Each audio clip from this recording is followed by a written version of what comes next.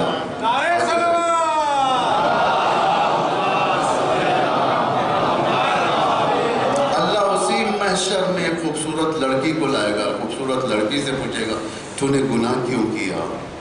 لڑکی کہے گی کہ خدایا میرا کیا قصور ہے، میرے اندر حسن تھا، میرے اندر خوبصورتی تھی، گناہ ہو گیا۔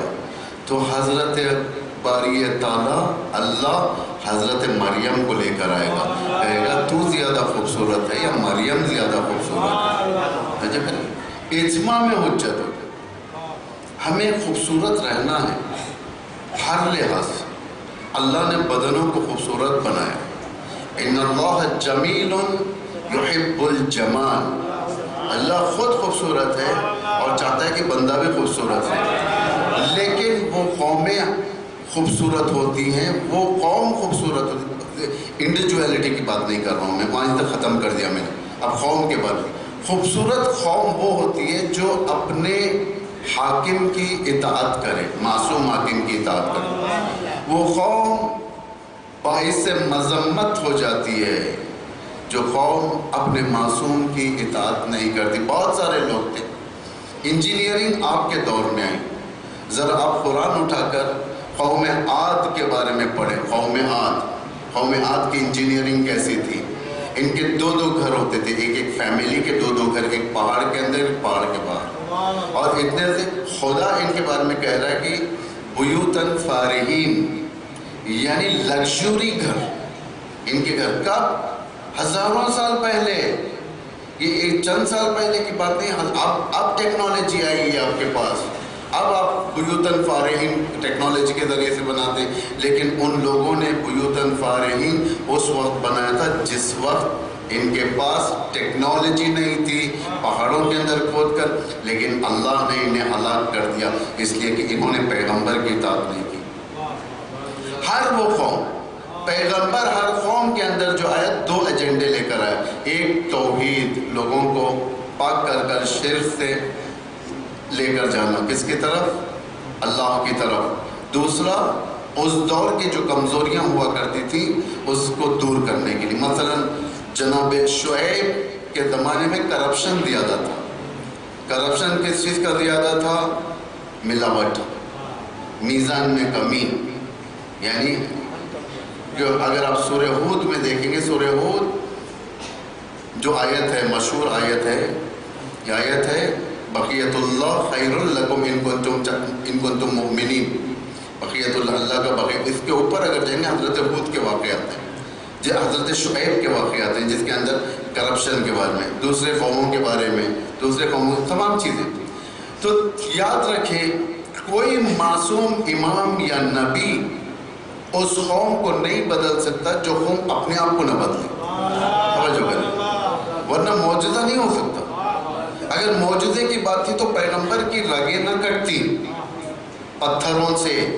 جو ابو جہل، ابو لہب اور دیگر دشمنان جو پیغمبر پر پتھریں مارتے، کہاں مارتے تھے؟ ٹھیک نشانہ لے کر پیغمبر کی ایڑی پہ مارتے تھے تاکہ خون کٹ کر بہے اور وہیں پر ختم ہو جائے. نہ مرتے اگر معجزے سے ختم ہو جانے کا ہوتا تو. اگر معجزے سے سب چیز ہونے کا ہوتا تو آج امبانی بلینر نہ ہوتا، شیعہ بلینر ہوتے. یعنی معجزے سے نہیں ہے ہر چیز، سیلف یعنی میدان میں رکھنا اور اپنے آپ کو محنت کے ذریعے سے.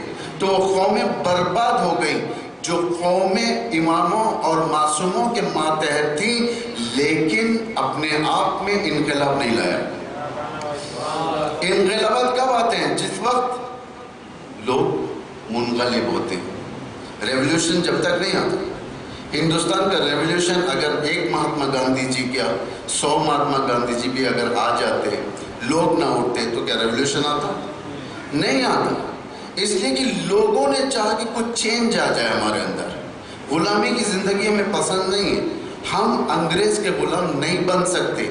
لوگ اٹھے، ان کے لیے ایک لیڈر کی ضرورت تھی. ایک لیڈر مہاتما گاندھی جی کے چہرے میں نمودار ہوا. اسے ہندوؤں نے، مسلمانوں نے، عیسائیوں نے، سکھوں نے، ہر ایک فریق نے اس رہبر کا ساتھ دیا. 1947 میں انقلاب ہو گیا، آزاد زندگی ہو گئی. کیوں؟ اس لیے کہ لوگ چاہ رہے تھے. قربانی دینی پڑتی ہر انقلاب کے لیے. دنیا کے 6 انقلابات میں آپ کو آج کے مجلس میں بیان کروں گا. 6 انقلابات. یہ 6 انقلابات اگر آپ بررسی کریں گے ہمارے لیے کافی، یوں کہا جائے کہ ڈس اپوائنٹمنٹ ہے ہمارے لیے. ڈس اپوائنٹمنٹ یعنی افسوس، تعصف کا مقام. تعصف. دنیا کے 6 انقلابات اور 6 معصوم کے انقلابات. 3 انقلابات بنی اسرائیل کے، 3 انقلابات بنی اسماعیل کے. بنی اسرائیل کے انقلابات کون سے ہیں؟ موسیٰ کا انقلاب ہے، داؤد کا انقلاب ہے، سلیمان کا انقلاب ہے. یہ 3 انقلابات بنی اسرائیل. جانتے نا بنی اسرائیل کے ہیں. بنی اسماعیل کے انقلابات 3: پیغمبر کا انقلاب، علی مرتضیٰ کا انقلاب، حسن مشتبہ کا انقلاب. تینوں. لیکن تینوں کی اگر آپ تینوں کے انقلابات کے نتائج دیکھیں گے، فیوریبل نتائج نہیں ہمارے پاس. تینوں انقلابات یعنی بڑے اچھے طریقے سے آئے، لیکن آئند دیکھیں کیا ہوا. میں سرسری آپ لوگوں کو بتا دوں گا، آپ لوگ ریسرچ کر لو اس کے اوپر، کیونکہ ہر چیز بتائی نہیں جا سکتی. ممبر گائیڈ کرنے کی جگہ ہے، یعنی آخر تک ہم نہیں پہنچا سکتے، آخر تک پہنچنے کا راستہ بتا سکتے ہیں. یہاں پر 3 انقلابات، حضرت موسیٰ، داؤد اور سلیمان. حضرت موسیٰ کا انقلاب اتنا بڑا انقلاب، یعنی تاریخ بشریت کے بڑے انقلابات میں سے ہے. کس کے مقابل میں؟ فرعون کے مقابل میں. اس وقت کا سپر پاور فرعون، مجہز فرعون، ہر چیز اس کے پاس تھی. لشکر تھا، اسلحے تھے. قرآن چھوٹے الفاظ میں بڑی خوبصورت تعریف کرتا ہے فرعون کی. اوتاد یعنی صاحب اوتاد، یعنی زنجیروں اور لوہے والا کنگ. زنجیروں اور لوہے والا کنگ، بادشاہ. یعنی اتنی خطرناک سزائیں اس کے پاس ہوتی تھی. تو اس فرعون کے دور میں موسیٰ نے ایک سسٹم بنایا کہ 6 لاکھ لوگوں کو ایک رات میں لے کر مصر سے نکلے. ایک رات میں. فرعون کی انٹیلیجنسی کو خبر تک نہیں ہوئی کہ موسیٰ اپنی قوم کو لے کر نکل گئے. اتنا قوم کو ایک پلیٹ فارم پر جمع کیا. نتیجہ کیا ہوا؟ موسیٰ انہیں معجزے دکھائے. موسیٰ انہیں دریا پار کروائے. فرعون کا لشکر غرق ہوا, دریا پار کر کر دوسری زمین پر آ گئے یہ لوگ. ایک نئی زندگی شروع کرنی تھی. موسیٰ کے سامنے جا کر کہنے لگے یا موسیٰ اجعل لنا الہا کما لہم آلہہ. اے موسیٰ, وہاں پہ ایک قوم بت پرستی کر رہی تھی, اس کی طرف اشارہ کر کر کہا کہ موسیٰ اس طریقے کا ایک خدا ہمیں بھی دو جس طریقے سے وہ لوگ پوجا کر رہے ہیں. موسیٰ نے کیا کہا؟ قرآن کی آیت ہے قالوا انکم یا انکم قوم تجہلون, تم ایک جاہل قوم ہو. یعنی موسیٰ کے معجزے دیکھنے کے بعد, بلندیوں پر پہنچانے کے بعد یہ نیچ سطح کے لوگوں کو پسند کر رہے تھے. یعنی قوم نہیں بدلی. نتیجہ کیا ہوا؟ موسیٰ کو اتنا تنہا کیا انہوں نے. موسیٰ دعا کرنے لگے خدایا مجھے نجات دے اس فاسد قوم سے. کرپٹڈ قوم بن گئی تھی. کرپٹڈ قوم جب بن جاتی ہے تو امام ان کے ساتھ نہیں رہ سکتا, اس لیے کہ رجس و نجاست کی بات ہوتی ہے. رجس اور نجاست میں فرق ہے. رجس اور نجاست الگ الگ ہے. نجاست ظاہری نجاست, مشرک نجس, انما المشرک نجس ہے نا, کتا نجس, کافر نجس, دیگر چیزیں جو نجس ہوتی ہیں جو احکام میں پہنتے ہیں نجس, یہ سب نجس, یہ نجاست ہے. یہ کیا یہ چیز اہل البیت کے پاس نہیں جا سکتی؟ جو قرآن میں ارشاد ہو رہا ہے انما یرید اللہ لیذھب عنکم الرجس اہل البیت, یعنی اللہ نے ارادہ کیا, کیا ارادہ کیا کہ رجس کو اللہ سے اہل بیت سے دور کرے. یہ نہیں پہنچ سکتے سب. کیا کتا نہیں جا سکتا اہل بیت کے پاس؟ کیا کافر نہیں جا سکتا؟ کیا مشرک نہیں جا سکتا؟ کیا یہود نہیں جا سکتا؟ جب تک یہ لوگ جا کر نبی اور آل نبی کے پاس نہیں بیٹھیں گے تو مسلمان کیسے بنیں گے؟ مسلمان بننے کے لیے فیوزات کی ضرورت ہے. فیوزات حاصل کرنے کے لیے ایمان کا وجود چاہیے. یہ نجاست پاک ہو سکتی ہے, لیکن رجس اہل بیت کے پاس نہیں ہوتا. رجس مطلب کیا ہے؟ کینہ, حسد, جہل, تعصب, یہ جتنی صفات رذیلہ ہے یہ اہل بیت کے پاس نہیں ہوتی. موسیٰ نے دیکھا کہ اتنی خدمت کے بعد اس قوم کے اندر رجس آ چکا ہے. اللہ سے پناہ مانگ رہے تھے خدایا مجھے ان سے دور کر. خدا کیا کہہ رہے فَيَتِيهُونَ فِي الْأَرْضِ 40 سنہ. خدا نے موسیٰ کو دور کر دیا. ان لوگوں کا کیا حال ہو گیا؟ جانوروں کی طرح زمین پر یتیہون فی الارض, زمین پر گردش کر رہے تھے جن کا اوپر کوئی سہارا نہیں تھا. یہ موسیٰ کا انقلاب کا نتیجہ. یعنی دوسری زبان میں اگر کہوں میں, جرأت کے ساتھ اور باقاعدہ زبان کی حفاظت کے ساتھ ایک معصوم کا انقلاب فیل ہو گیا. کس کی بنا پر فیل ہوا؟ امت کی بنا پر فیل ہوا. دوسرا داؤد کا انقلاب اسی طریقے. داؤد بادشاہ تھے. ایک انقلاب ایک ملک کے اندر لوگ ان کے ہاتھ میں تھے. سلیمان کا انقلاب.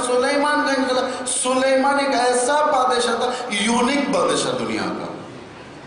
بادشاہوں کے ہاتھ میں رعایا ہوتی ہے. سلیمان کے ہاتھ میں کون کون ہے؟ جنات بھی ہیں, شیاطین بھی ہیں, ہوا بھی ہے, پرندے بھی ہیں, جانور بھی ہیں. یہ جانور کی بھی بات کو سمجھتے ہیں, ہوا کو بھی حکم دیتے ہیں. ہدہد کا واقعہ قرآن میں سوال یہ بھی ہوتا ہے کہ آیا پریس رپورٹنگ ہمارے لیے قرآن سے ثابت کرے؟ ہدہد کا واقعہ پریس رپورٹر, یعنی دوسرے ملک کی خبر لا کر اب اس ملک کے بادشاہ کو دیا تھا ہدہد نے. اور اتنی فاسٹسٹ ٹیکنالوجی حضرت سلیمان کے دور کی تھی. آپ اٹھا کر دیکھیں قرآن, تخت بلقیس لانی تھی تو پہلے سے پوچھا کہ جن سے پوچھا کتنی دیر میں لائے گا. اس نے کہا کہ آپ جگہ پر بیٹھنے تک تخت حاضر. 4 Mbps, اتنا فاسٹ. یہ جوان بچوں کو سمجھانے کے لیے, بزرگ جانتے ہیں بہتر. پھر کون؟ آصف برقیہ سے پوچھا کہ کتنی دیر میں تخت آئے گا. 100 Mbps, 100 mega byte per second, آنکھ چھپکنے تک. کتنی فاسٹسٹ ٹیکنالوجی تھی وہ. اگر آپ ایک سائٹ میں جانا چاہیں، یہاں سے بیٹھ کر امریکہ جانا چاہیں، آپ کو چند سیکنڈ لگیں گے جانے کے لیے، سائٹ کا کھلنے کے لیے. لیکن حضرت آصف بن برقیہ 1 سیکنڈ سے بھی کم، منی سیکنڈز میں تخت کو لے کر آ جاتے ہیں یہاں پر. اتنی فاسٹ گورنمنٹ کہاں ملے گی؟ امام زمانہ کے دور میں آپ کو ملے گی.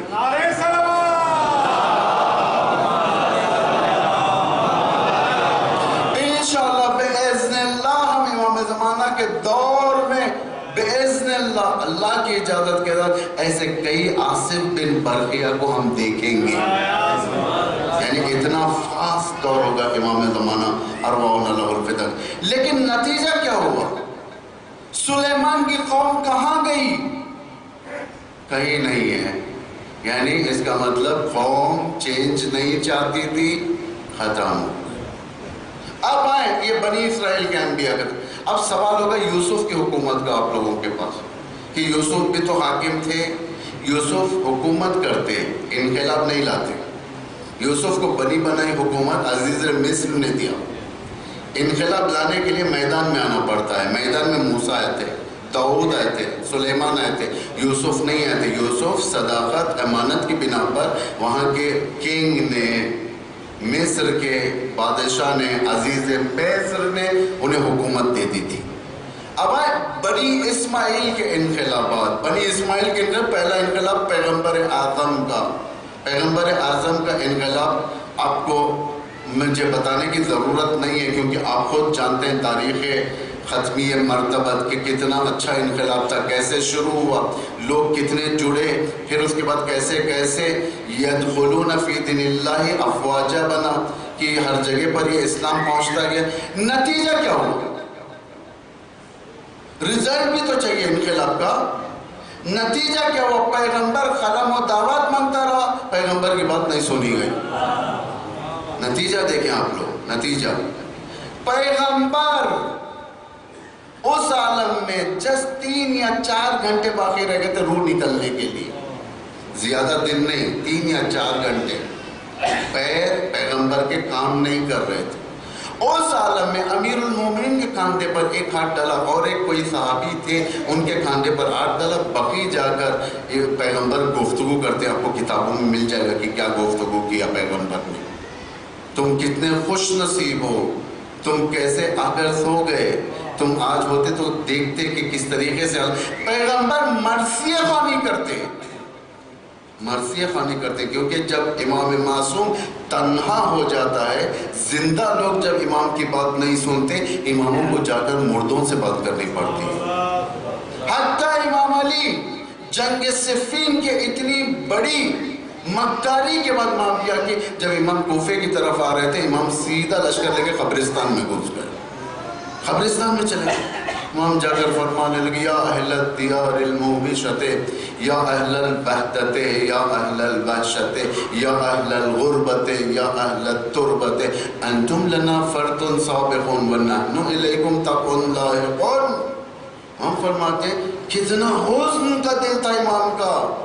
رسول کی حکومت اس طریقے سے ہوئی، رسول تنہا ہو گئے تھے. اتنا بڑا اسلام کا لانے والا رسول، لوگوں کو جہالت سے نکال کر نور کی وادی میں لانے والا رسول، عزت دینے والا رسول، لوگوں کو شرف دینے والا رسول، آخر میں لوگوں سے گریہ فرماتے ہیں، گریہ فرماتے ہیں. امام علی فرماتے کہ ارتد الناس بعد النبی 43 لوگ، رسول کے بعد لوگ مرتد ہو گئے تھے، سوائے 3 یا 4. البتہ مرتد جزئی ہے، مرتد کلی نہیں ہے. اہل سنت اگر سنتے ہیں یہ بات تو یہ مرتد کلی کی بات نہیں ہے، مرتد جزئی، ایک خاص ولایت کے منصب کے انکار کر بیٹھے ہیں لوگ. تو امیر المومنین کا انقلاب 5واں انقلاب تھا. کیسا انقلاب تھا؟ خلیفہ سوم کا قتل ہوا، یونانیمس سارا امت مسلمہ ایک ساتھ گھر پر گئے امام کے، امام کو بے عنوان اپنا لیڈر مان لیا. ایک ساتھ الیکشن نہیں ہوا، لوگوں نے کہا الیکشن نہیں، اب صرف رہبر ہے تو ہمارا علی رہبر. لیکن نتیجہ کیا ہوا؟ آنے کے بعد امام فرماتے ہیں اے اہل غربت، غربت کی زندگی گزارنے والے، تربت یعنی پتھروں کے اندر زندگی گزارنے والے، مٹی کے اندر زندگی گزارنے والے، وحشت کی زندگی گزارنے والے، اکیلی تنہا زندگی گزارنے والے، انتم لنا فرتن سابقن، تم تو ہم سے پہلے چل بسے، وَنَحْنُ إِلَيْكُمْ تَبْعٌ لَائِقٌ، ان قریب میں بھی تم سے آ کر ملنے والا ہوں۔ امام نے لشکر کو بھی سنایا تھا کہ تم جانتے ہو اگر اللہ لو اذن لہ بالکلام، اگر اللہ ان مردوں کو گفتگو کرنے کی اجازت دے دے، یہ تم سے کیا کہیں گے تم جانتے ہو؟ اتق اللہ اتق اللہ اتق اللہ، تقوی الہی اختیار کرو۔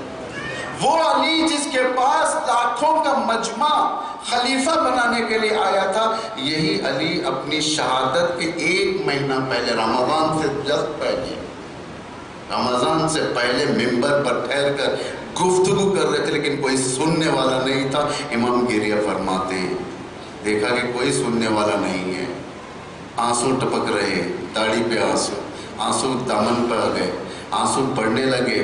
پھر جب رونا زیادہ آتا ہے انسان کو، انسان کی حلق سے آوازیں آنے لگتی ہیں، پھر ہچکیاں پیدا ہوتی ہیں، پھر انسان زور زور سے ہچکیوں پہ روتا ہے۔ امام نے ہچکیوں پر رونا شروع کیا، اے کاش نہ میں تمہیں دیکھا ہوتا، نہ میں تمہیں پہچانا ہوتا۔ یعنی ایک انقلاب جو شور کے ساتھ چلے، آخر میں جب انقلاب کی آگ بجھنے لگے، حاکم کو سب سے زیادہ تکلیف ہوتی ہے انقلاب۔ تیسرا انقلاب بنی اسماعیل کا، امام حسن کا انقلاب۔ امام علی کی شہادت کے بعد لوگوں نے توبہ کیا، امام حسن کے پاس آ گئے، امام حسن کے پاس آ گئے، آ کر کہنے لگے آپ ہی ہیں اب ہمارے۔ نتیجہ کیا ہوا؟ 6 مہینے بھی نہیں گزرے تھے، جو لوگ امام کے پاس آئے تھے وہی لوگ معاویہ کو میسیج کرتے ہیں اگر آپ چاہیں تو ہم ان کا سر کاٹ کر بھیجیں یا ہاتھ پیچھے باندھ کر آپ کے حوالے کر دیں۔ یہ عالم تھا امت۔ جب یہی امت امام زین العابدین کو بلاتی ہے کہ آپ آئیں ہمارے حاکم بنے، امام فرماتے ہیں کیا تم اسی غلطی کو ریپیٹ کرو گے جو غلطی تم نے میرے بابا کے ساتھ کیا تھا، میرے چاچا کے ساتھ کیا تھا، میرے دادا کے ساتھ کیا تھا؟ خدا را میں یہی پڑھتی ہے۔ یعنی جب امت آمادہ نہیں ہوتی تو امام نہیں آتا۔ امت کا اطلاق امام کے ساتھ ہے، امام اگر ہے اس کا مطلب امت بھی ہے، امام اور امت۔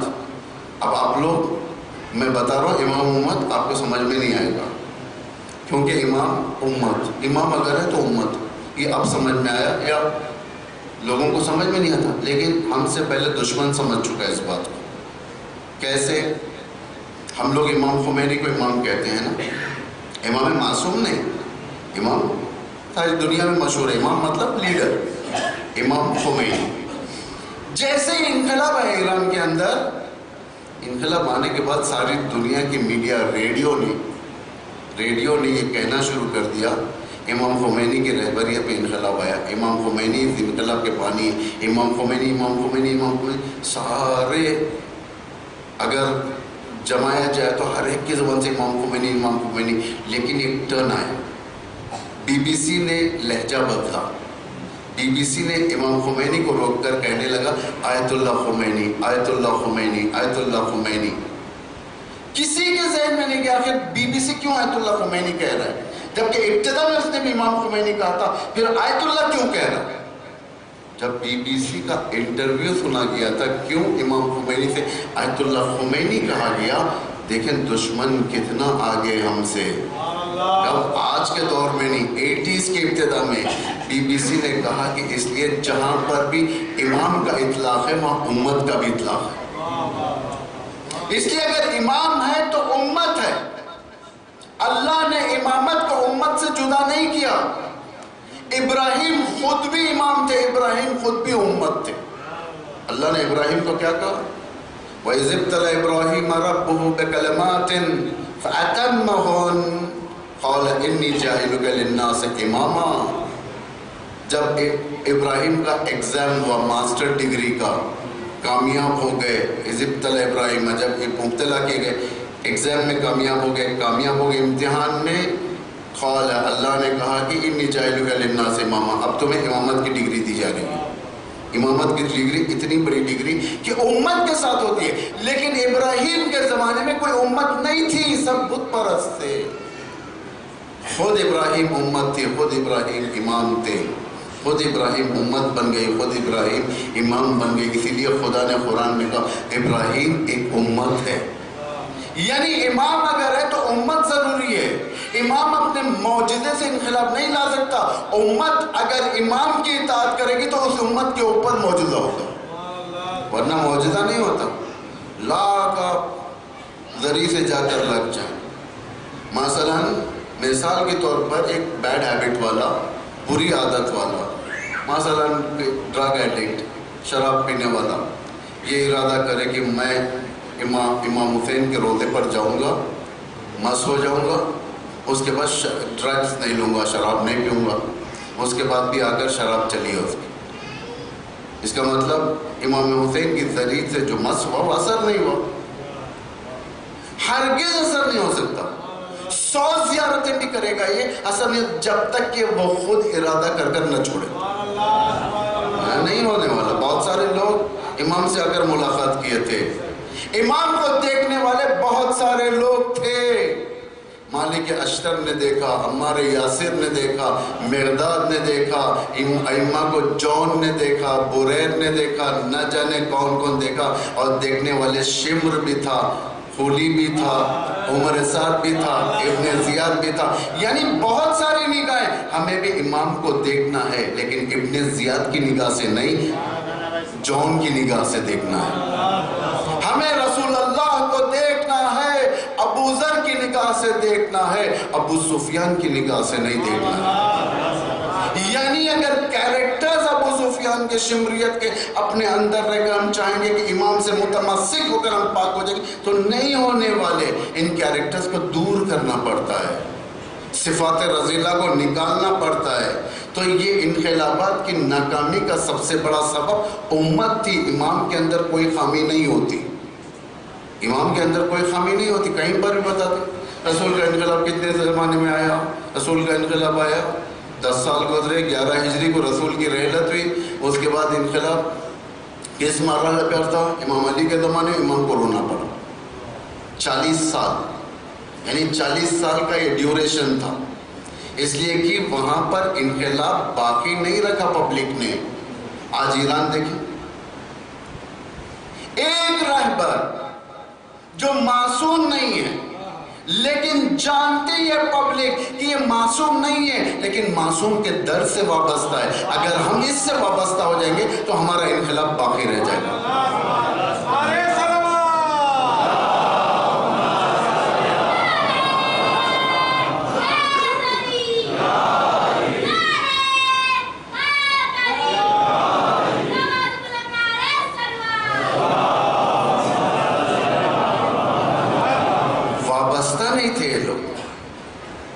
سمجھتے تھے کام ختم ہوتی، ظالم اور مظلوم دونوں کمال چاہتے ہیں، لیکن مصداق غلط انتخاب کیا اس زمانے میں لوگوں نے۔ ہر کوئی عدالت چاہتا ہے بھائی، ہم بھی عدالت چاہتے ہیں، ٹرمپ بھی عدالت چاہتا ہے، نیتن یاہو بھی عدالت چاہتا ہے، دشمن کے ممالک بھی عدالت چاہتے ہیں، لیکن مصداق غلط چلا گیا۔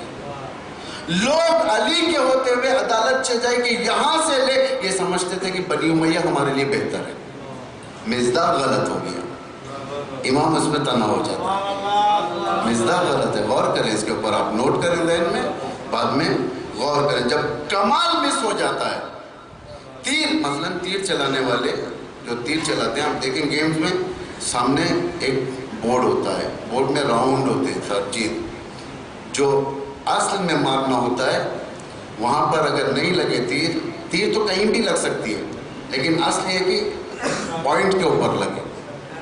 کمال چاہتے ہیں لیکن غلط طریقے سے۔ فرہنگ ہم نے دیکھا، ہم نے چاہا کہ ہمارے قوم پر فرہنگ آ جائے، لیکن فرہنگ رسول نہیں لیا، فرہنگ غرب لے لیا۔ چاہتے ہیں فرہنگ ہم بھی، یوروپینز بھی فرہنگ چاہتے ہیں، لیکن غلط جگہ چلے گئے یہ لوگ۔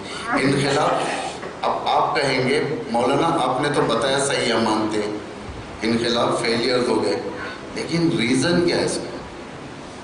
اس میں بررسی تو ہونی چاہیے کیوں انقلاب فیل ہوا. 2 عظیم ریزن جو قرآن میں بتاتا ہے. قرآن میں اگر آپ جائیں گے آپ کو ہر چیز ملے گی قرآن میں. کیا 2 ریزنز ہیں وہ؟ ایک سامریت، دوسرا قارونیت. سامری اور قارون یہ 2 موسیٰ کے رشتہ دار تھے. تفصیل میں نہیں جانا. اگر ہماری زبان میں اس کو لایا جائے 21 سینچوری کے ڈکشنری میں اگر لایا جائے سامرزم، قارونزم، جیسا کیپٹلزم ہے، سیکولرزم ہے، یہ سب یہ قرآنی الفاظ ہیں، آپ کو انٹرنیٹ پہ نہیں ملیں گے. سامری اور قارونی دیکھیں آپ لوگ. سامری یعنی فرہنگ. اس دور میں سامری نے کیا کیا تھا؟ ایک 6 لاکھ کی قوم جسے موسیٰ نجات دیے تھے، اتنی محنت کی تھی. موسیٰ کون؟ کلیم اللہ، اللہ کا نبی معصوم. اتنی محنت کی تھی، ایک چھوٹی سی مدت میں ساری قوم کو پلٹ دیا. دیکھا نا اپنے تاریخ میں سامری نے گوسالہ بنایا، ایک بچڑا بنایا، اس میں سے آواز آنے لگی، لوگ اس کے گرد چکر کاٹنے لگے اور وہاں پر سارا حجاب ختم ہو گیا، لڑکے اور لڑکیاں ناچنے لگیں اور اس کے بعد بت پرستی ہونے لگی. یہ سب یعنی پورا بت پرستی کا فرہنگ آ گیا.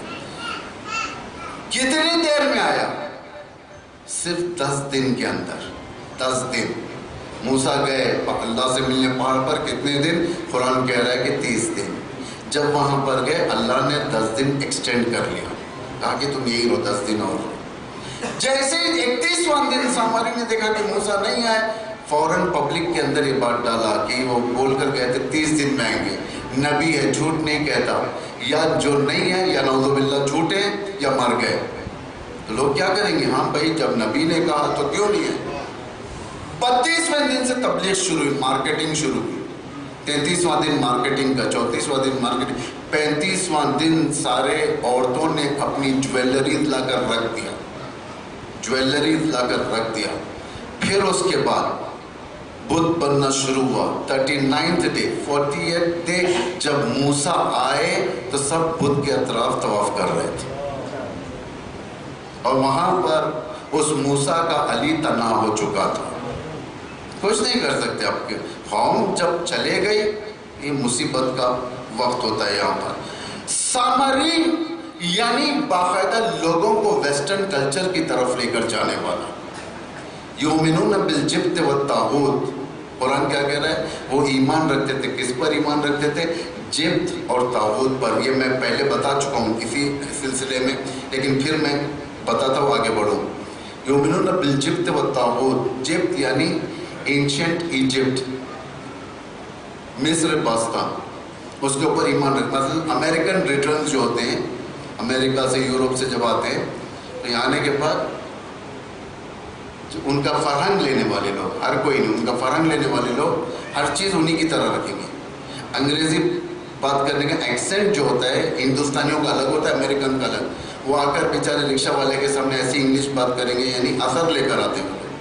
اثر یہ ہندی بھی جانتے ہیں لیکن بیان نہیں کریں گے کیونکہ معلوم ہونا ہے نا امریکہ سے آئے نئے نئے اور ان کے کپڑوں سے امریکن پرفیومز کی بو آتی رہے گی. اسے کہتے ہیں یؤمنون بالجبت والطاغوت. اسے کہتے ہیں وہاں کا رنگ لینا. خربوزے کو دیکھ کر خربوزہ رنگ پکڑتا ہے، اسے کہتے ہیں وہاں سے رنگ لے کر آنا. امریکن سے آئے بھائی یہ ٹی شرٹ پہن رہے ہیں، وہ ٹی شرٹ پہن رہے ہیں، گھر والے کون ہندوستانی لباس میں ہیں. فرق ہوا تھا. یؤمنون سامری اسی قسم کا تھا. سامری چونکہ اس اسلامک کلچر کے اندر امریکن اٹریکٹڈ تھا، اس دور کے مصر سے اٹریکٹڈ تھا. وہ چاہتا کہ مصر کا کلچر ان میں آ جائے. مصر کا کلچر کیا ہے؟ یوسف کا سیریل دیکھیں آپ کو معلوم ہو جائے گا. مصر کا کلچر، وہاں کے ساختمان، بناوٹی طریقے، وہاں کے کاہنہ کا طریقہ، وہاں کے یوں کہا جائے کہ بلڈنگز کے بنانے کا طریقہ، وہاں کے ڈریسنگ کا طریقہ، یہ سب دوبارہ اس سمپلسٹی کے اندر آ جائے، یعنی اسلام کے لیے آ جائے.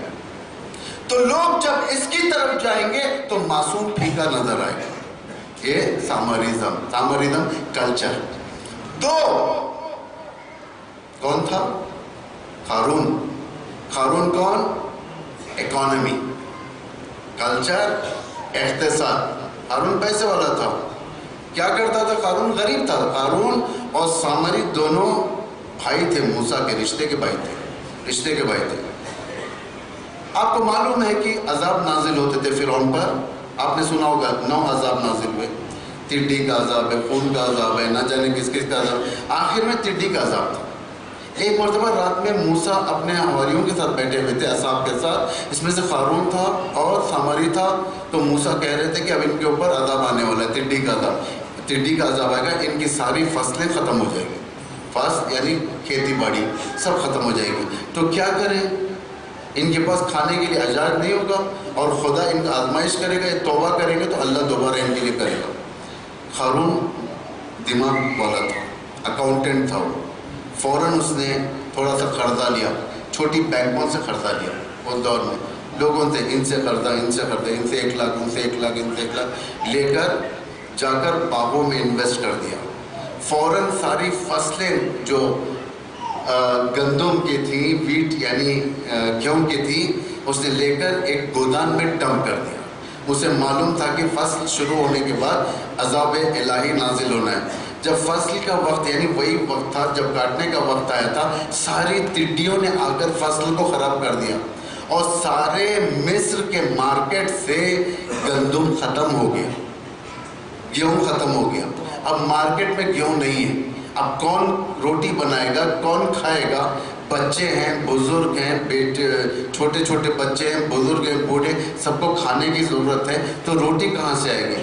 اس وقت قارون نے یہ ایک اطلاعیہ لگایا، کہا کہ میرے پاس گیہوں ہے، ہائیلی سٹاک، زیادہ سٹاک کا ہے، جسے لینا ہو وہ میری مارکیٹ میں آ جائے۔ اب کس طریقے سے بیچا؟ جیسے جیسے لوگ آئے گندم خریدنے کے لیے، گیہوں خریدنے کے لیے، قارون نے کہا 1 کلو گندم، 1 کلو سونا، 1 کلو سونا دو، 1 کلو گندم دو۔ کیسا بزنس ہوا یہ؟ قارون کم مدت میں بڑا امیر بن گیا۔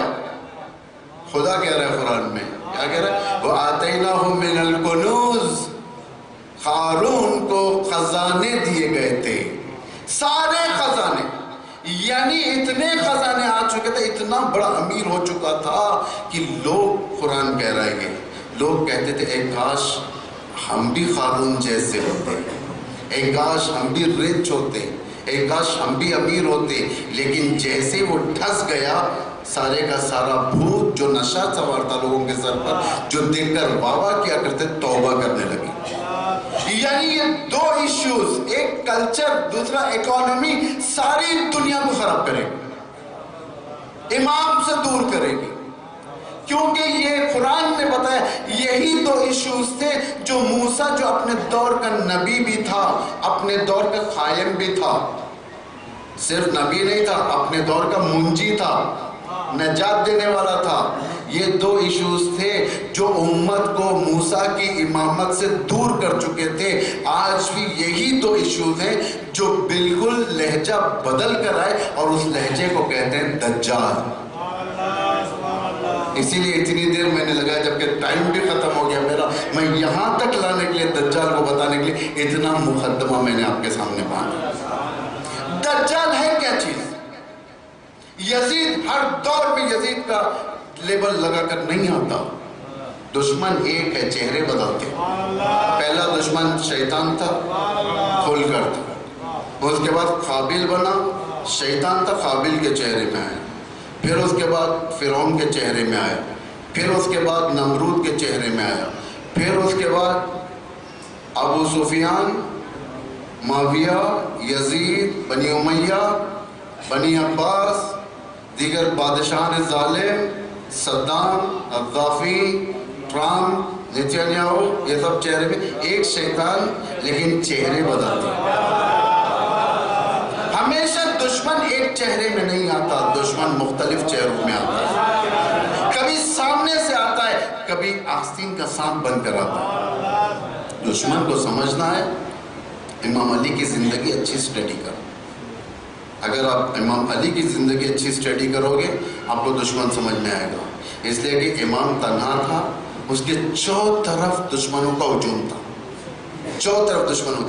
دجال کسے کہتے ہیں؟ دجال اس کا ترجمہ جھوٹا، فریب دینے والا. دجال ابلیس کی ایک شاخ، دجال جھوٹ بولنے والا. اب دجال کی کوالٹیز کیا ہے؟ دجال کی کوالٹیز، اب میں بچے سے پوچھوں، کوئی سی بھی چھوٹے بچے سے، مائنر نوجوان سے، بھائی دجال کسے کہتے ہیں؟ بچہ اٹھے گا کہے گا دجال ایک بڑا آدمی، کئی فٹ والا، لمبا، سمندر میں اترے گا تو پانی ٹکنے تک آئے گا، اس کے پیشانی پر ایک آنکھ، اس کا ہیکل بڑا، پہاڑ کے برابر کی غذا کھائے گا، اس کی ماں یہودن ہوگی اور یہ کرسچن ہوگا. دجال. روایت میں اختلاف ہے، آدمی ہے یا کوئی اور ہے، یہ ابھی تک نہیں معلوم، لیکن بیشترین روایات کے اوپر اگر آپ نگاہ کریں گے، آج دجال آ چکا ہے. کون ہے یہ دجال؟ کیسے آیا؟ کہاں سے آیا؟ سب سے پہلے یہود کی ماں سے ہوگا، یہود کی ماں سے دجال ہوگا، یعنی سسٹم ہے، نظام ہے، یہود کی ماں سے. اس سسٹم میں کیا کیا ہوگا؟ ایک نگاہ والا ہوگا، ایک نگاہ، پیشانی کے اوپر والی نگاہ نہیں. اللہ کی سنت نہیں بدلتی. انسان کو جیسے آدم کے زمانے میں خلق کیا، قیامت تک کے لیے ویسے انسان خلق ہوں گے. دو آنکھ، دو کان، ناک، منہ، دانت، بدن، ہاتھ، کوئی چیز فرق آنے والی نہیں. ایک آنکھ والی نگاہ، ایک آنکھ والا دجال، یعنی مادی نگاہ لے کر آنے والا. مادی نگاہ نہیں، میٹریلسٹ، صرف اور صرف پیسہ، صرف اور صرف اگر دنیا میں تمہیں رہنا ہے تو تمہیں پیسہ رکھنا پڑے گا. دجال کی نگاہ. یہود زیونسٹ کا کیا نظریہ ہے؟ 3 قسم کے لوگ، ایک ہم یعنی یہود جو دنیا کے مالک، یہود دنیا کے مالک، 2 ہماری خدمت کرنے والے لوگ، انہیں ہم اسٹیبل کی طرح رکھیں گے. اسٹیبل جہاں پہ گھوڑوں کو باندھا جاتا ہے، اسٹیبل کہتے ہیں اس کو. گھوڑے کی خدمت کریں ہمارے، ہم چارہ دیں گے گھوڑے کے لیے، وہ کھلائیں، اور اس کا بھی چارہ دیں گے، وہ ہماری خدمت کرے، ہم اسے خوش رکھیں گے. یعنی یہود کا الائز. تیسرا ہمارا دشمن، اس کی جگہ زمین کے اوپر نہیں، زمین کے نیچے، یعنی اسے دنیا میں رہنے کا حق نہیں. یہود کا نظریہ، یہ دجالی نظریہ ہے. جو بھی میری پیروی میں رہے گا وہی دنیا میں سانس لینے کا حق رکھتا ہے، جو میری پیروی میں رہے گا نہیں رہے گا اسے دنیا میں رہنے کا حق نہیں ہے. اب اس کی غذا کتنی ہے، کھانا کتنا ہے، خوراک کتنا ہے اس کا؟ اس کی غذا پہاڑ برابر کی غذا ہے نا، پہاڑ برابر کی. پہاڑ برابر کی غذا اگر آپ کیلکولیٹ کریں گے تو یہ کیا مطلب ہے؟ یہ کون اتنے دیکھ بنائے گا؟ کنٹل کھانا اگر بنتے لگے، صبح میں، دوپہر میں، شام میں، ساری دنیا کا اناج ختم ہو جائے گا. پہاڑ برابر غذا مطلب کھانا چاول نہیں ہے، روٹی نہیں ہے، یہ دال وغیرہ نہیں ہے، گوشت نہیں ہے، بلکہ یہ انویسٹمنٹ ہے. اتنا بڑا انویسٹمنٹ اس کے اوپر ہوگا کہ دجال کو کامیاب کرنے کے لیے کہاں سے کہاں تک، ایسٹ اینڈ ویسٹ پہ اس کی حکومت ہوگی، ساری دنیا پر حکومت ہوگی. صلیب کے نام پر ہوگی، کراس، صلیب کے نام پر. اتنا بڑا انویسٹمنٹ. یہ انویسٹمنٹ کون کرے گا، کہاں ہوگا؟ دنیا احمق نہیں. آپ کے بھی بزنسز ہوں گے، دکان ہوں گے، آفیسز ہوں گے نا، کہیں نہ کہیں آپ کے پاس، یا آپ کسی آفس میں کام کرتے ہوں گے. آپ یہ بتائیے، جب آفس میں اگر آپ کام کرتے ہیں یا دکان ہے یا کوئی کمپنی ہے، تو آپ اس کمپنی یا دکان یا آفس کا بورڈ کہاں لگائیں گے؟ آپ شٹر کے اوپر لگائیں گے، دروازے کے اوپر لگائیں گے، گیٹ کے اوپر لگائیں گے. لیکن دنیا میں ایک دجالی نمائندگی ہے، دجال کا ایک آفس ہے جس کا بورڈ اس کے کمپنی کے دروازے کے اوپر نہیں بلکہ پہاڑ کے اوپر لکھا گیا ہے. کون سا ہے وہ؟ ہالی ووڈ. آپ اٹھا کر دیکھیں، آپ انٹرنیٹ کے اوپر جائیں، انٹرنیٹ میں جائیں، جا کر دیکھیں گے ہالی ووڈ لکھی، آپ کو پہاڑ نظر آئے گا. اوپر پہاڑ کے اوپر لکھا ہوا ہے ہالی ووڈ، جبکہ اس کے کئی شعبے پھیلے ہوئے وہاں پر، لیکن پہاڑ کے اوپر. یعنی کیا مطلب؟ دشمن یہ بتانا چاہتا ہے یہ ہالی ووڈ بنایا گیا اسلام کے مخالفت میں، تاکہ یہ اسلام کے سے جنگ کریں اور اس کا خزینہ انویسٹمنٹ پہاڑ برابر کا، یعنی بلینز آف ڈالرز. یہ لوگ ایسی فلم بھی بناتے ہیں. آپ دیکھیں کیسے کیسے دہشت ڈالتے ہیں فلموں کے ذریعے سے. ان کے موویز اٹھا کر، میں دیکھتا نہیں پھر کہتا ہوں لیکن جانکاری رکھتا ہوں تھوڑا بہت. آپ لوگ یہ مت سمجھیں کہ مولوی صاحب بہت فلموں کی بات کرتے ہیں، نہیں دیکھنے والوں میں سے نہیں ہوں، جانکاری رکھتا ہوں، آپ بھی رکھیں جانکاری. یہ لوگ دیکھیں آرمی کی کس طریقے سے فلم بناتے ہیں، لشکر کی. ان کا ایک آدمی چاہتا ہے دشمن کے اڈوں کے اندر سارے دشمن کے سسٹم کو ختم کر آیا تھا. ان کی ایک آرمی کو اس طریقے سے بناتے ہیں، دنیا کے سامنے ایسے پیش کرتے ہیں. امریکن آرمی ایک آرمی کے ایک نظام یعنی کہا جائے ایک سپاہی کے مقابل میں 100 بھی آ جائے تو ہمارا سپاہی بھاری ہے نا. دعویٰ ہے نا ان کا. دہشت ڈالتے ہیں، دہشت فلمز کے ذریعے سے دہشت ڈالتے ہیں اور ساری دنیا ان کے دہشت سے خوف کھاتی ہے کہ ہاں بھائی امریکن آرمی ان کا بیڑا جب جاتا ہے، ایئر کرافٹ کیریئر جو گلف وغیرہ میں پھرتا گھومتا رہتا ہے، وہ ایئر کرافٹ کیریئر جب جاتا ہے 25 کلومیٹر سے اگر کوئی کشتی آ رہی ہے اسے وارننگ دی جاتی ہے کہ تو دوسرا راستہ نہ. اتنا غنڈہ گردی. لیکن جب لشکر اسلام کے مقابل میں آتے ہیں یہ بڑی بڑی دہشت کرنے والے اسلام کے لشکر کے سامنے گھٹنے ٹیک دیتے ہیں. ایک دن پہلے ان کا راشٹرپتی یہ اعلان کرتا ہے ہمارا لشکر کسی کے سامنے گھٹنے نہیں ٹیکتا. ولایت علی کا لشکر انہیں گھٹنے ٹکا کر بتا دیتا ہے کہ تیرے سامنے تیرے والے لوگ جو گھٹنے نہیں ٹیکتے وہ ہمارے سامنے گھٹنے ٹیکتے ہیں.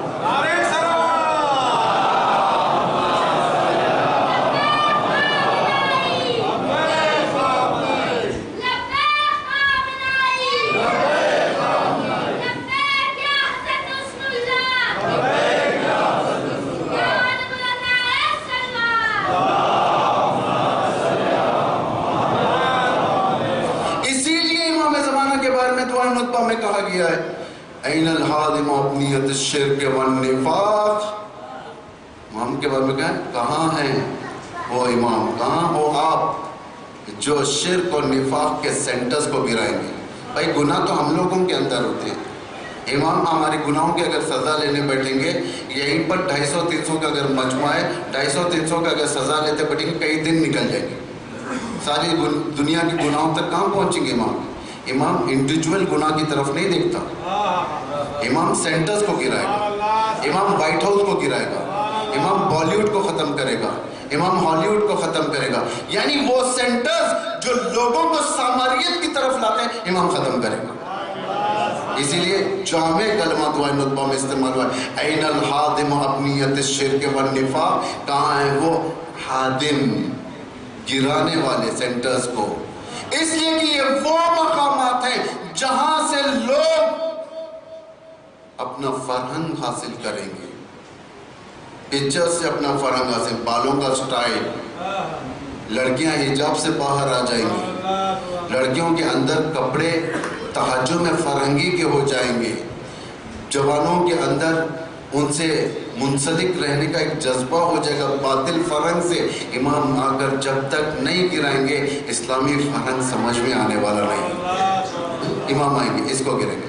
دوسری بات اقتصاد کی بات ہم چھوڑ دیتے ہیں. قانون کا جو ہے وہ اقتصادی نظام ہے، یعنی اکانومی کا، دنیا کی اکانومی. جس کے پاس زیادہ پیسہ ہے وہی دنیا پر حاوی ہے، جس کے پاس زیادہ پیسہ ہے وہی دنیا پر حکومت کر سکتا ہے. یعنی سب سے رچ لوگ دنیا کو چلانے والے. جیسا کہ میں اسی تقریر میں کہا تھا آنکھ ہے، آنکھ کے نیچے ایک بادشاہ ہے، بادشاہ کے نیچے 13 عظیم خاندان یعنی رائل فیملی، اس کے نیچے 300 طاقتور پریوار. 300 طاقت یعنی 313 کس کی مدد کریں گے؟ اس بادشاہ کی جو آنکھ کے ماتحت ہوگا. لیکن شیعوں کا کیا ہے؟ 313 امام کی مدد کریں گے جو اللہ کے تحت ہوگا. یہ نظام اقتصادی کو ہم روک دیتے ہیں اس لیے کہ ہمارے پاس ٹائم نہیں ہے. ہم سامریت کے بارے میں بات کریں. سامریت یعنی دجال کس طریقے سے دونوں نہضتوں کو لے کے آگے بڑھ رہا ہے. دونوں نہضتیں آئیں گی، یہ تمہیں امام سے دور کریں گی. نہضت امام سے دور کرنے کے لیے، ورنہ انہیں کیا پرواہ ہے کہ آپ کے دین سے کیا ربط ہے. انہیں آپ کی نمازوں سے پرواہ، نمازوں سے پرواہ نہیں ہے. یعنی آپ کی کوئی چیز سے پرواہ نہیں. بغداد میں ایک سفیر آیا تھا. کہاں سے سفیر آیا تھا؟ انگلینڈ سے سفیر آیا تھا. آنے کے بغداد میں کئی سال پہلے جب مغرب کے وقت چھت کے اوپر بیٹھا ہوا تھا, چائے پیتا ہوا, چھٹا لگا, یعنی جو موٹی سگریٹ ہوتی ہے پیتا ہوا بیٹھا ہوا تھا, اذان کی آوازیں شروع, گھبرا گیا. نوکر سے پوچھا کیا ہے یہ؟ کہا کہ اذان ہے, نماز کی طرف بلاتی ہے. اس میں کیا ہے؟ اس نے بتایا کہ اللہ اکبر, اشہد ان لا الہ الا اللہ, اشہد ان محمد رسول اللہ, اشہد ان علی ولی اللہ, حی علی الصلاۃ, حی علی الفلاح. وہ فوراً وہ سفیر سوال کرتا ہے کیا یہ اذان ہمارے لیے خطرہ ہے؟ اس نے کہا کہ کوئی خطرہ نہیں ہے. اس نے کہا کہ اگر خطرہ نہیں ہے تو ان سے کہو کہ اور اضافہ کرو. وہ عبادتیں جو دشمن کو خطرہ نہیں ہے, دشمن کو ان عبادتوں کی پرواہ نہیں ہے. تم مکے میں جا کر 1000 رکعت پڑھو, دشمن کو اس سے خطرہ نہیں ہے. معاویہ جب کوفہ آیا تھا, لوگوں سے کیا کہا تھا؟ تم 2 رکعت نماز پڑھو فجر کی, یا 10 رکعت پڑھو, چاہے جمعے کے دن پڑھو یا اس سے پہلے پڑھو, چاہے حج کرو یا نہ کرو, نماز پڑھو یا نہ پڑھو, مجھے تمہاری عبادتوں کی کوئی پرواہ نہیں ہے. اگر تمہاری کوئی چیز میری حکومت کے مقابل میں آئے گی, میں تمہیں ختم کر دوں گا. دشمن کو کس چیز کا خطرہ ہے؟ ان عبادتوں کا خطرہ ہے جو عبادتیں لوگوں کو دشمن کے مخالف میں ٹھہرا دیتی ہیں. دشمن کو اس چیز کا خطرہ ہے. کیوں دشمن کو ایران کے نماز جمعہ کے خطبے سے خطرہ ہوتا ہے لیکن مکے کے نماز جمعہ سے خطرہ نہیں ہوتا؟ اس لیے کہ مکے کا خطبہ لوگوں کو بیدار ہونے نہیں دے گا, ایران کا خطبہ لوگوں کو بیدار کر دے گا. ایران کا خطبہ لوگوں کو صرف تہران میں نہیں بلکہ ساری دنیا میں بیدار کرے گا. لوگ بیدار ہوں گے, اپنے دشمن کو پہچانیں گے. لیکن مکے میں آپ جا کر ساری راتیں اعتکاف کریں, وہاں پر دن میں اعتکاف کریں, گرمیوں میں سردیوں میں آپ نمازیں پڑھیں, لیکن آپ کو وہاں پر چند آیتوں کے علاوہ دنیا کے بارے میں معلوم نہ ہو تو کچھ فائدہ نہیں. گلیڈسٹون برٹش کا ایک بڑا سیاست مدار سعودی عرب سفر کرتا ہے, مکے سفر کرتا ہے, پھر واپس جب جاتا ہے تو کیا کہتا ہے؟ مسلمانوں کے پاس 3 چیزیں, جب تک یہ 3 چیزیں مسلمانوں کے پاس ہوں گی تو ہم جی نہیں سکتے اور دنیا پر حکومت نہیں کر سکتے, اور جب تک یہ 3 چیزیں مسلمانوں کے پاس ہوگی دنیا کی کوئی قدرت ان کو ترقی سے نہیں روک سکتا. پوچھا کون سی چیزیں؟ 1 خانہ کعبہ, 2 قرآن, 3 محمد. خانہ کعبہ کو ویران کرو, قرآن کو جلا دو, محمد کو بلیک لسٹ کرو. کیسے ویران کرے خانہ کعبہ کو؟ اب رہے گا لشکر لا کر خانہ کعبہ توڑے؟ نہیں, ویران کرو مطلب لوگوں کا ٹور, ریلیجیس ٹور رکھو کہ وہ جائیں, طواف کریں, احرام باندھیں, اس کے بعد آتے وقت زمزم لے کر آئیں. بس اتنا ان کا اجر ہے, اس سے زیادہ نہیں ہونا چاہیے. قرآن کو جلا دو یعنی آگ لگا دو نہیں ہے جیسا پاسٹر نے لگایا تھا. میں نے کہا آگ, ایک قرآن کو آگ لگائیں, کئی نسخے آج کل بن جاتے ہیں, کون سی بڑی بات ہے؟ جلا دو مطلب قرآن کی تفسیر تک پہنچنے نہ دو. انہیں قرآن کی تفسیر پر اگر پہنچ جائیں گے تو خدا کا مقصد جان جائیں گے اور یہ دنیا میں انقلاب برپا کر دیں گے. اور جتنا ہو سکے محمد کا نام بلیک لسٹ کرو. اللہ اکبر, تقدیر الہی دیکھیں, جتنا انہوں نے مکے کو ویران کرنا دیکھا, شیعوں نے جا کر اس مکے کو زندہ مکہ کرنا شروع کر دیا, برات مشرکین کا صحیح فیصلہ کر لیا, صحیح طریقے سے بیان کرنا شروع کر دیا. اور قرآن کی تفسیر جس طریقے سے ہم نے کیا کہ ساری دنیا کے اندر غیرت نام کی ایک شے دنیا کے دلوں تک پہنچا دی. اللہ اکبر, جتنا محمد کے نام کو بلیک لسٹ کرنے کی کوشش کی گئی, آج دنیا میں سب سے زیادہ نام جو پہلے طبقے پہ وہ محمد.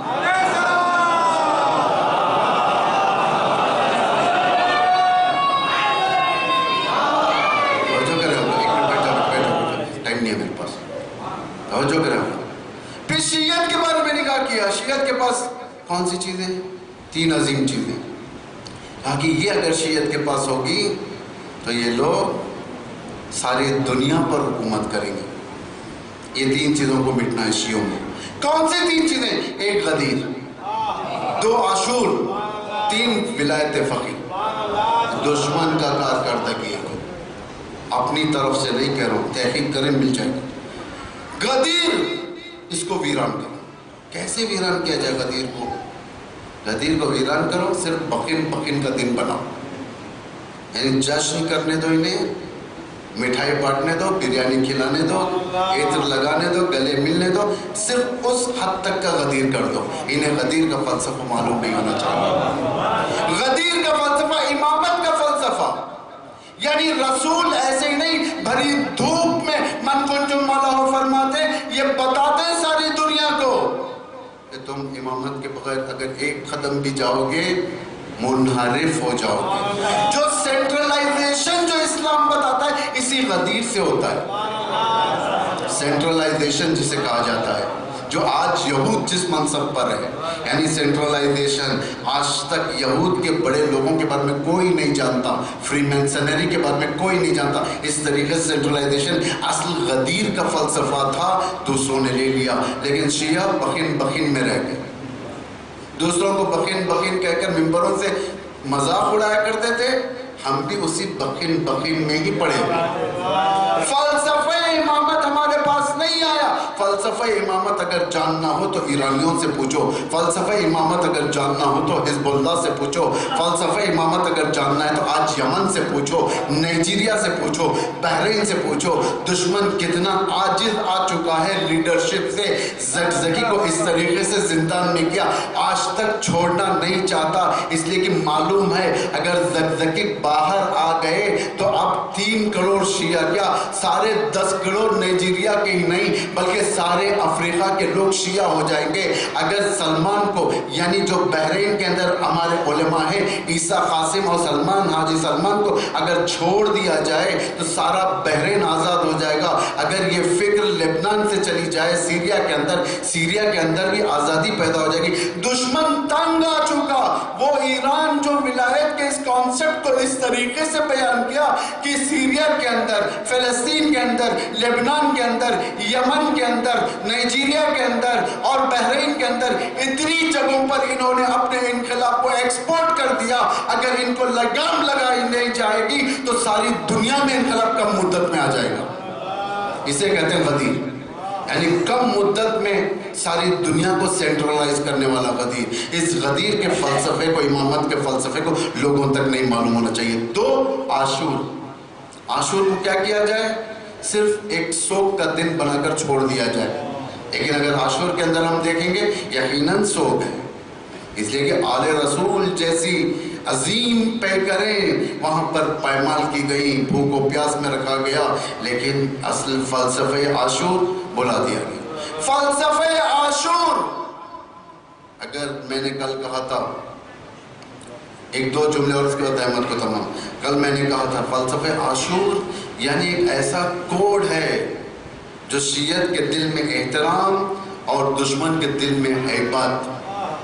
فلسفہ عاشور یہ، اب جتنی جنگیں بھی ہمارے اسلام کی، تاریخ اول کی نہیں بات کر رہا ہوں، آج کی جتنی جنگیں، حزب اللہ کی جنگ، ایران عراق کی جنگ، جتنے آپریشنز ہیں ان کے آپریشنز کے کوڈ دیکھا جائے، ذوالفقار، یا زہرا، والفجر، یا حسین، یہ سب کوڈ ہیں۔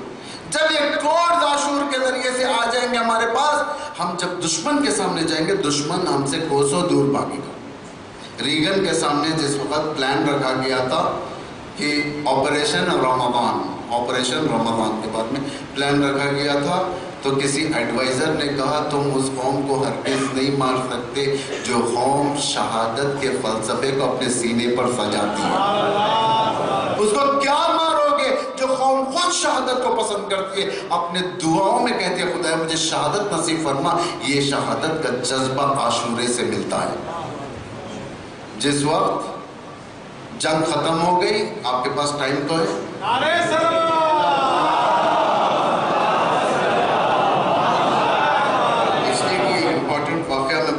اور آپ کی زحمت کو ختم کرو۔ ایران عراق کی جنگ ختم ہو گئی، صدام مر گیا، 2003 میں مر گیا صدام۔ 2004 سے ایرانیوں کا راستہ کھل گیا عراق جانے کا، یہ لوگ جانے لگے۔ سب سے پہلا کام ایرانیوں کا یہ تھا حرم بناؤ، کیونکہ یہ یہی کام کرتے ہیں۔ جتنی زری گئی ہیں امام حسین کی، ایران سے گئی ہیں، حرم بنانا، خوبصورت حرم بنانا، جیسا امام رضا کا حرم ہے ویسے اور خوبصورت کربلا اور نجف بنانے کا ارادہ ہے ان کا، ایرانیوں کا، انشاءاللہ ہو جائے گا۔ یہ لوگ گئے، جانے لگے، جنگ میں بسیج جنگ کرتے تھے، بسیج یعنی عام آدمی جنگی کپڑے پہنتے تھے، سیکھتے تھے، جاتے تھے، جنگ کرتے تھے، آتے تھے جنگ کرتے۔ اس میں انجینئرز تھے، سول انجینئرز تھے، آٹو انجینئرز تھے، نہ جانے ہر فیلڈ کے لوگ تھے۔ ایک انجینئر امام علی کے حرم کا کانٹریکٹ تھا اس کے ہاتھ میں، وہ جا کر حرم بنانا چاہتا تھا، یعنی حرم کا کام اس کے ہاتھ میں تھا۔ وہ جا رہا تھا، ایک راستے سے گزرا، بارڈر سے لے کر نجف تک جانا تھا، ہائی وے سے جب جا رہا تھا، امریکن گاڑیاں آئیں، امریکہ کے سپاہیوں کی گاڑیاں آئیں، اس گاڑی کو گھیر لی۔ گھیرنے کے بعد اس کو اتارا نیچے، اتار کر کہا کہ ہمارے پاس اسلحہ نہیں ہے۔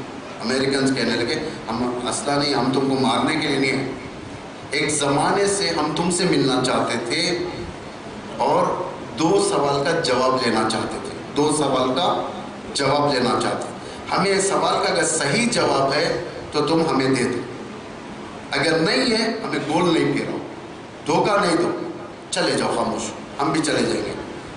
اس ایرانی کے نے کہا کہ سوال بیان کرو۔ اس نے کہا کہ پہلا سوال یہ، جب جنگ کا زمانہ تھا، فا پروونسز عراق کا ایک سٹیٹ ہے، فا FA پروونسز، جو سب سے زیادہ پیٹرول نکلتا ہے، تو فا پروونسز میں تم نے جو آپریشن کیا تھا، یہ ایرانی گئے تھے، اس میں یہی بڑا تھا، آپریشن لیڈر یہی تھا۔ وہاں اندر جانے کے بعد انہوں نے سارے کا سارا فا کو یعنی وہاں پر ختم کر دیا تھا، ایکسپلوزیو لگا کر، بم لگا کر ختم کر دیا تھا۔ یہ فا پروونسز میں تم لوگ کیسے گئے؟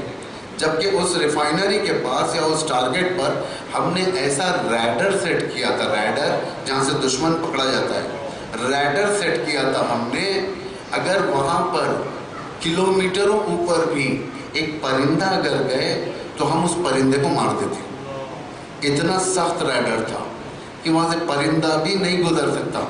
ہمیں یہ بتاؤ کہ تم کیسے کپڑے پہنے ہوئے تھے جو تم اندر گئے ہماری سیکیورٹی کے باوجود بھی، لیکن ہمیں پتہ تک نہیں چلا۔ وہ ایرانی مسکرانے لگا، کہنے لگا کہ میں اس کا کیا جواب دوں؟ ٹھیک ہے، اس نے کہا کہ دوسرا سوال۔ اس نے دوسرا سوال کیا۔ کیا سوال کیا؟ آپ نے نام سنا ہوگا حسین فہمیدہ، ایک 12 سال کا لڑکا، ایک زمانے تک ایرانین کرنسیز میں اس کی تصویر ہوتی تھی، جسے امام خمینی نے فرمایا اصل یہ میرا لیڈر ہے۔ 12 سال کا بچہ تھا جو جا کر ایک گاؤں کو، ایک لوگوں کو بچانے کے خاطر خود ٹینک کے نیچے آ کر ٹینک کو ایسا ایکسپلوڈ کیا، عراقی فوج دوبارہ پیچھے بھاگ گئے۔ اس نے کہا کہ تمہارے پاس پہلے تو بتاؤ یہ کون سے کپڑے ہیں جو کپڑے پہن کر گئے اور ریڈر میں نہیں ہیں، اور دوسرا یہ بتاؤ اور کتنے حسین فہمیدہ جیسے جوانوں کو تم نے پال کر رکھا۔ ایرانی سوچتا رہ گیا۔ ایرانی کہنے لگا کہ میں اگر اسے جو جواب دوں گا وہ اسے سمجھ میں نہیں آئے گا، اس لیے کہ یہ جواب بہت عالی جواب ہے۔ اس نے کہا اسے ٹالنے کے لیے کہ اس کا کوئی جواب میرے پاس نہیں۔ امریکنز چلے گئے، یہ آگے واپس ایرانی، انہوں نے کہا کہ اس کے 2 جواب تھے لیکن امریکنز کو سمجھ میں آنے والا نہیں تھا۔ 2، پہلی چیز یہ تھی کہ انہوں نے جو فا کا آپریشن کیا، جس آپریشن کا نام ہے والفجر 8، والفجر 8 آپریشن کا نام، والفجر قرآن کی آیت کا وہ کوڈ ہے، والفجر سورہ فجر سے۔ سورہ فجر کس کا سورہ ہے؟ امام حسین، والفجر۔ اس کے بعد یہ کہنے لگے جب ہم گئے تھے تو ہمارے پاس ایسے کوئی کپڑے نہیں تھے جو ان کا ریڈر ڈیٹیکٹ نہ کر سکے۔ جو کپڑے معمولاً جو آرمی پہنتی ہے وہی کپڑے ہم پہن کر گئے تھے، لیکن ہماری زبانوں پر ایک چیز جاری تھی، سورہ ہود کی آیت نمبر 40۔ کون سی آیت؟ وَقَالَ ارْكَبُوا فِيهَا بِسْمِ اللَّهِ مَجْرِيهَا وَمُرْسَاهَا، یعنی کون سی آیت؟ جب نوح کا طوفان آیا، اللہ نے کہا سفار ہو جاؤ، اب کیسے چلے گی؟ نہ اندر ٹیکنالوجی ہے، نہ کچھ ہے چلانے کے لیے، کچھ نہیں، اور خطرناک دنیا کا خطرناک طوفان.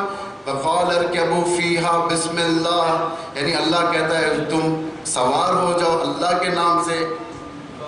تو اللہ کیا کرے گا؟ مجریہا و مرساہا، اللہ خود جہاں روکنا ہے وہاں روکے گا، جہاں چلانا ہے وہاں چلائے گا. یہ خدائی آٹو گائیڈڈ کشتی بن گئی.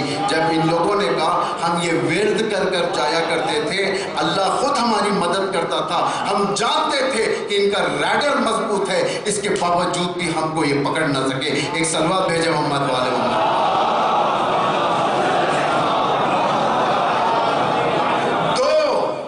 حسین فہمیدہ جیسے اور کتنے جوانے یہ کہنے لگا، حسین فہمیدہ جیسے جوانوں کو ہم پال کر نہیں رکھتے، کربلا کا سانچہ ہمارے پاس ہے، زمانے رہنے تک اس سانچے کے ذریعے سے کئی ہزار حسین فہمیدہ آتے رہیں گے. اس لیے کہ کربلا میں قاسم، کربلا میں اون و محمد، کربلا میں حضرت علی اصغر، کربلا میں علی اکبر، یہ وہ عظیم سانچے ہیں.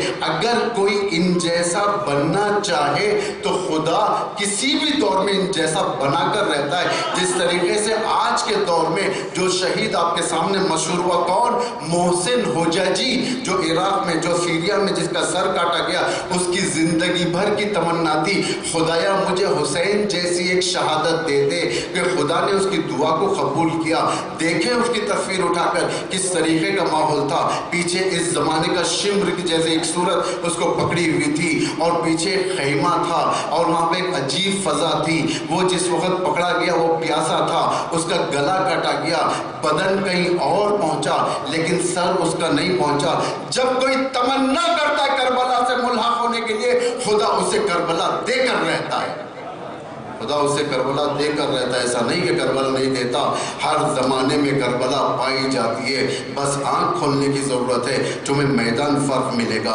آج کی یزیدیت شاید اسرائیل کے اندر ہو، آج کی یزیدیت شاید فلاں جگہ پر ہو، بس تمہیں حسینیت بن کر جینا ہے، تمہیں حسینیت بن کر رہنا ہے، مخالفت میں ٹکنا ہے، دشمن کی بیعت نہیں کرنا ہے، دشمن کو دیکھ کر مسکرانا نہیں ہے. جب تم حسین ابن علی کے سانچے میں آ جاؤ گے، چاہے تم کربلا کے 1400 سال بعد کیا، اگر 14,000 سال بعد بھی اگر پیدا ہو جائیں گے، وہ کربلا کے اندر شامل ہو جائے گا. بس عرائض ختم، یہاں سے آپ کی زحمت ختم.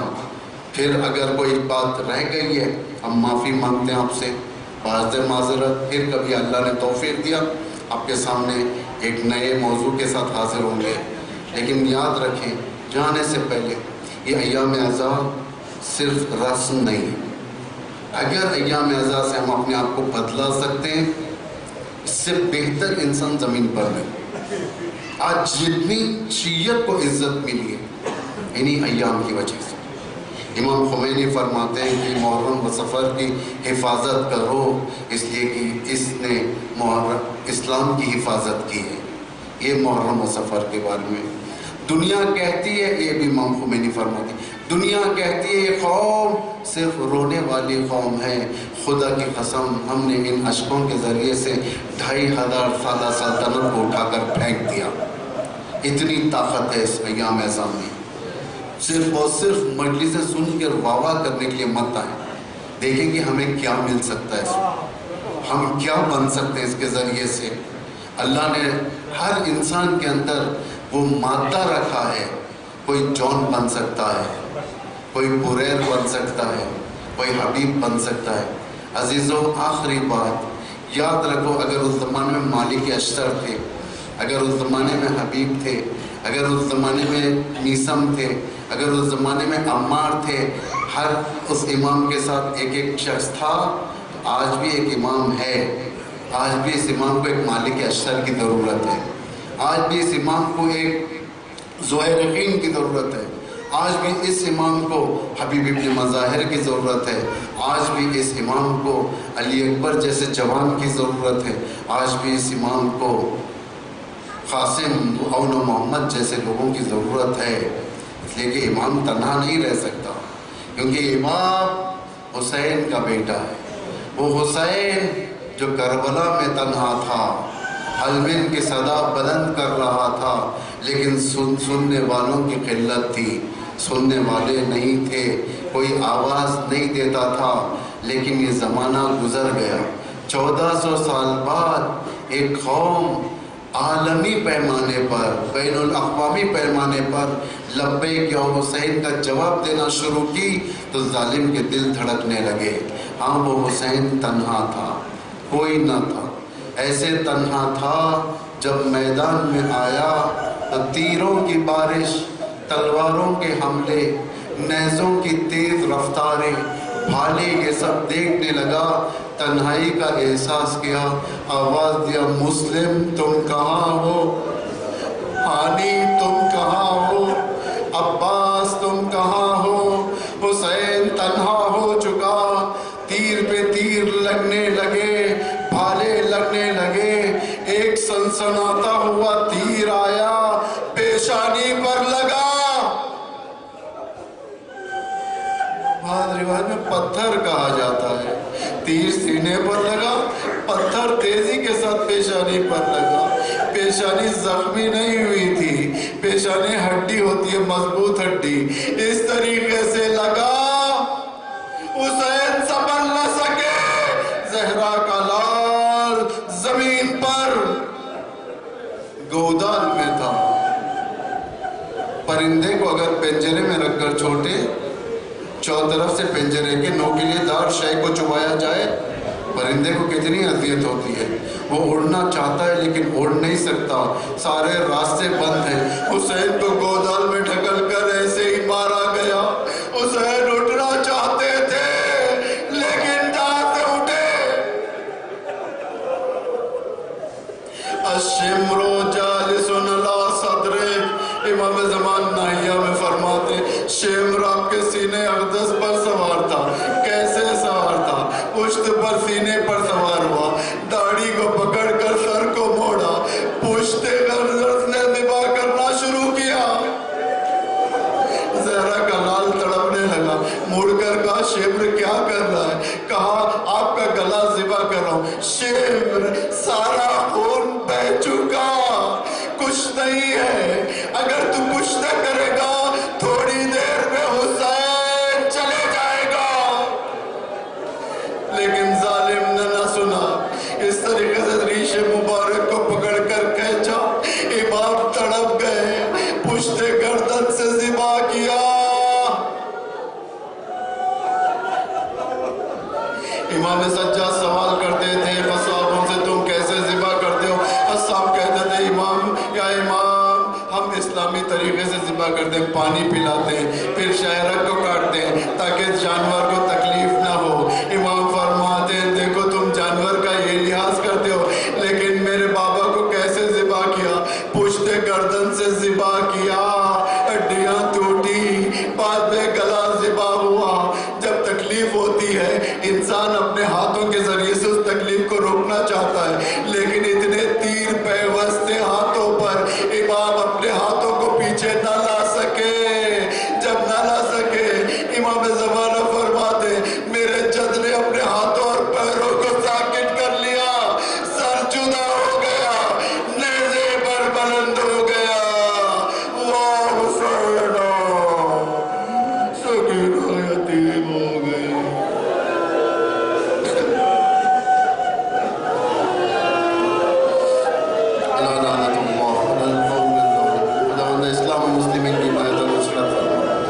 جہاں جہاں پر مومنین ان کی جان مال عزت آبرو کی حفاظت فرما۔ خداوندہ پرچم اسلام کو روز بروز سر بلند فرما، پرچم کفر کو سرنگون فرما، آل سعود کو نابود فرما۔ خداوندہ مکہ اور مدینہ کو آل سعود کے پنجے سے آزاد فرما۔ خداوندہ دشمنان اسلام کو ذلیل اور رسوا فرما۔ علماء اعلام مراجع تبلیغ بالخصوص ولی امر مسلمین کو دول عمر عطا فرما، ان کے ظہور میں تعجیل فرما، ہم سب کو ان کے احوال و انصار میں فرما۔ اختر نواب